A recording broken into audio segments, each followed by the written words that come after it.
Welcome back everyone. In this week's video, we're going to go over how I created this really cool picture of Elisabeth using PavoTubes. But first, let's talk about the inspiration. So my photo bestie, Deanna, came up with this amazing picture and she shared it with me a few months ago.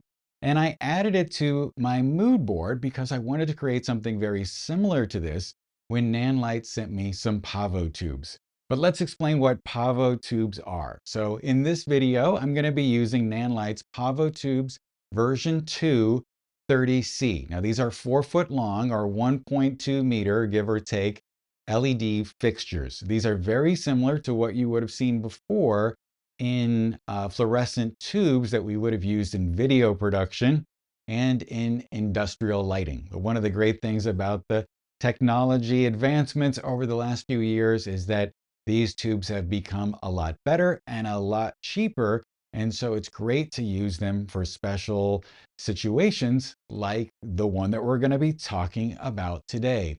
And you can tune in any color that you want throughout the spectrum with these lights, and so the creative possibilities are really kind of endless. And really the reason why I wanted to use these creatively for this shot is because I wanted to create that same sort of look that Deanna had, which I think she generated in post. I didn't ask her, but I wanted to use the tubes so that I could have light emanating from them in all directions, and it would uplight her and downlight her appropriately, depending on where the tubes were positioned in the composition. So I thought that would create a really cool look, and that's why I wanted to use the PavoTubes for this application.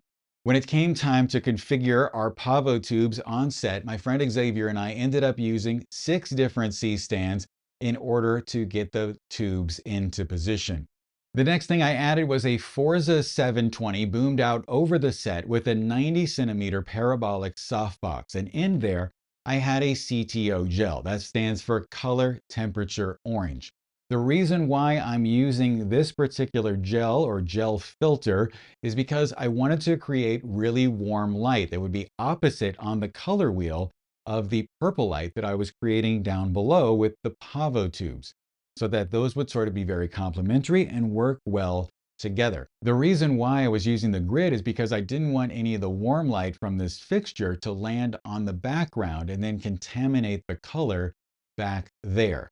I had this light turned to 55%, so there was a little more energy left in reserve, and I could have turned it up a little bit, or perhaps I could have used a less powerful light fixture in general, but usually having the ability to go up is usually helpful. So having a bright light on set like this is very good.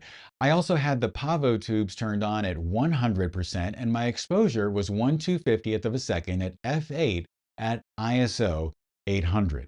The first thing we noticed is that they were a little too vertical, and the diamond shape or parallelogram shape was then too tall. So we needed to lean them over backwards.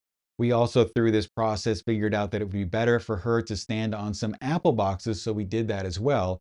And it took 2 attempts to get the PavoTubes leaned back and into a good position, so that the 2 tubes on top intersected behind her shoulders, and the 2 tubes on the bottom intersected right above the knee. And so I think this worked out really well for the composition.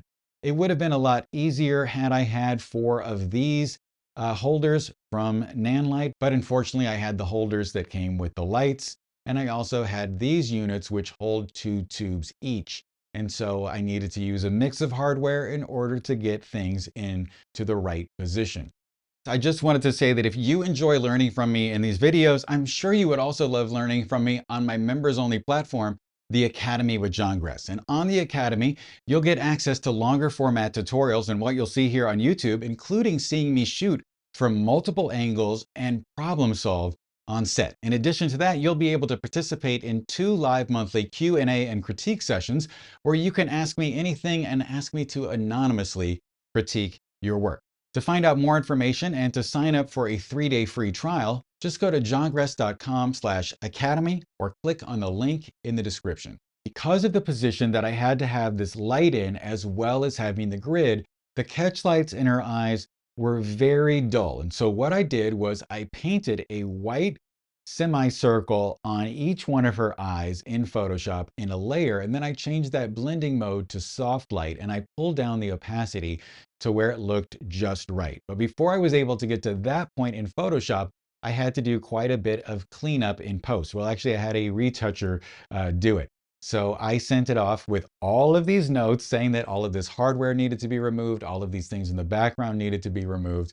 And of course, as you can see, the results look fantastic. I had a lot of fun creating these images of Elisabeth, and I'm sure in the future I'll be able to come up with other shapes or things that I can do with the PavoTubes that are similar, and maybe I'll pick up that hardware as well.